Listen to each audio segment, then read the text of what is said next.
and welcome to the EUobserver chat show. MEPs talk about EU.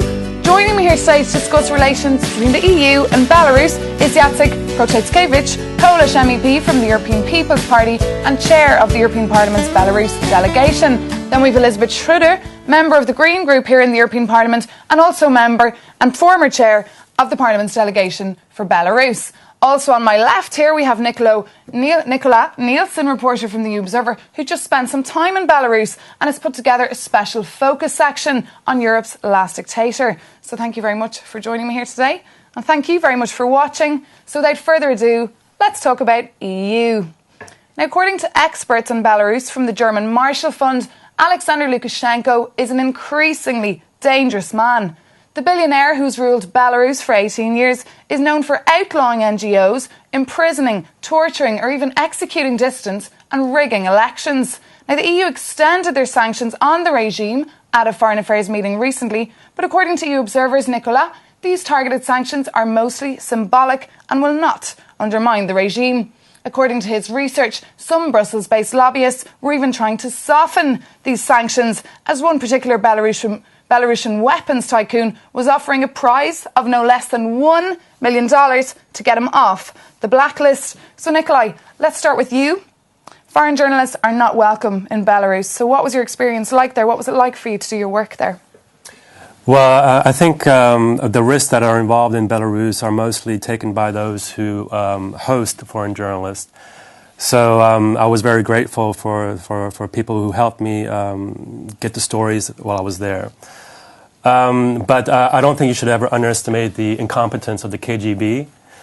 However, if they do catch you, they can be kind of ruthless. Well, I thought perhaps some of the things that struck me as peculiar was just that Belarus just seemed to be kind of stuck in a Soviet Union 1981. You still have the statues of Lenin and the Red Soviet Star, and but despite all that, I mean, the people there and the activists and opposition, they still have some flexibility to move around. The people I met were sometimes in a little cafe just in front of the KGB headquarters, for instance. So it was curious. Okay. And both our MEPs, our guests today, you're very familiar with Belarus. You've been working on Belarus for years. Do you think these sanctions are having an impact, or what do you think the EU needs to do to get rid of Lukashenko? I believe it has an impact. It has impact. In particular, it shows the society, and that is important for us. The society that we are not against the Belarusian people.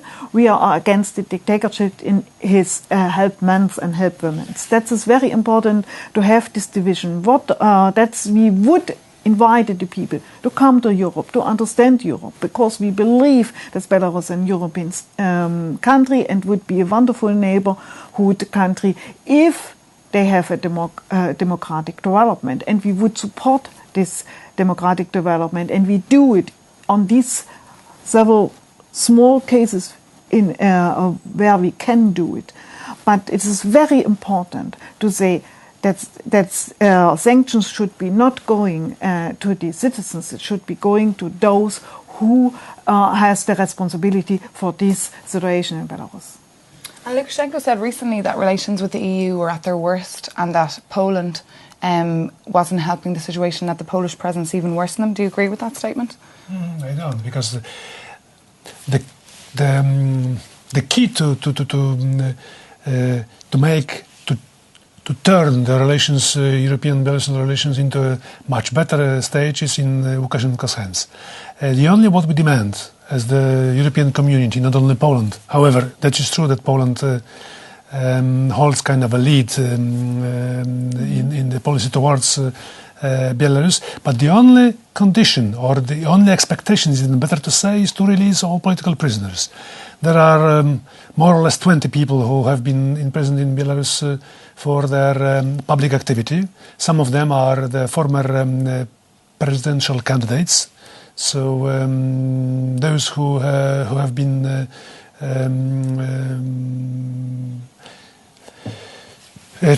trying to take part in those elections, and still some of them are kept in prison in very bad conditions, and some of them even in health conditions which are getting worsening, and which and maybe even with danger to their life. And why did the Sakharov Prize winner and former presidential candidate Alexander Moscovich, he said that the EU should actually be more lenient on Lukashenko. Why did you think he said that? Yeah, because the opposition is in a difficult situation, and it's really difficult to say what we could really do to change the situation in Belarus. But my position is to change the situation in Belarus could only come from the country itself, from the people itself, that they believe that they could have a better Belarus. But it's really difficult for them. I mean, they've no freedom of expression. They're meeting in secret. Yeah. Nikolaj, you were there. Yeah. You spent time with the free theatre movement. I mean, they're absolutely scared. They're afraid to speak out. They've no freedom of assembly. Tell us a bit about your experience there with the free theatre movement. I mean, they can still do the performances, and they do one every Saturday evening. But it's in a little house in the suburbs that's kind of falling apart.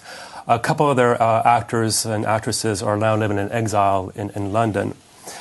But also, just to get back on the sanctions as well, I had spoken to Stanislav Suskevich, who was the first president or head of state of Belarus. And also I spoke to the leader of the trade union in Minsk, and they both seem to push the idea that economic sanctions are one of the key tools to undermine the regime. And I think one of the things that struck me as quite interesting was the trade union leader said that we already live under sanctions. We live under Lukashenko sanctions, and so they've been doing this for quite some time now. Mm-hmm. Yeah. We should particularly look to weaken the power of the dictatorship and support the power of the people, which is quite more than the opposition, of the people who think democratic, who have the feeling that freedom of expression is part of important life, and should be part of their life. We have a broader movement. The main problem in Belarus is how we could broaden the movement, how we could bring trust. That's a movement of the society, a movement towards a democracy is a success for all. That is the main obstacle which we have now in the country. Do you agree? Could you envisage kind of an Arab Spring style Power to the People protest in Belarus? I'm afraid that there is not an easy task. Why? Because the dictator is still quite respected in the country, and perhaps more or less 50% of the population would vote for him when the elections are free and fair. The second issue is, and that perhaps is reflected in Alexander Milinkevich's remarks, that some of the opposition is concerned that tough economic sanctions may push the country into Russia's hands, and they say, well, okay, when we are having or facing the risk of losing, not having democracy and losing the independence, maybe we should think about independence at first, and then as we have the independent state, we can build democracy from the roots. That's why that is not easy to deal with that particular country. However, what I like is to say is that the European Union is not against any particular person, even Lukashenko himself. What we expect from the government, any government, Lukashenko government or any other government, is not to harass people, not to repress people, not to put them to prison because of their beliefs and expression ideas. And then, as we have that, we can think one again about the kind of a cooperation and even the financial support for Belarus. But those kind of basic conditions concerning human rights must be delivered by the government. And that is up to Belarusians, both the society, as Elizabeth said, but also the government, to take a decision whether to keep the country independent, cooperating with the West, or to let the country being completely dominated by Russia and with no democracy and no human rights being respected there. Okay, well, we're going to have to leave it there. Thank you very much for coming in. I'm just going to leave you with a little small video clip of Jeff Europe, so the European youth federalists who do enjoy their freedom of speech and democracy, and the other day went and gagged monuments, a move that they do once a year to show their support to Belarus. So thank you very much for watching, and thank you very much for joining. See you soon. We're planning to go out on the street and to speak up for democracy in Belarus, and our aim is to bring attention to the happenings now in Belarus.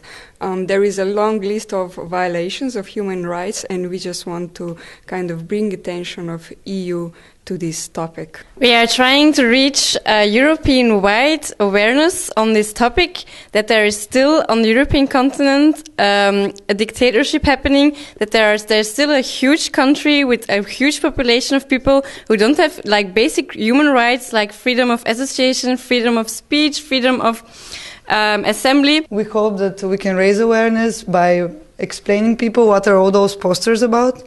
And as well as this one, we're on the streets and gagging statues and putting tape on their mouth to symbolically show that people in Belarus don't have a voice. We think, well, actually all as young European federalists and young citizens, that it's our duty not only to raise awareness about what is happening in our European continent till today, but also to condemn actually what is happening, because if the European Union is not doing it, we as young citizens feel we have to do it actually.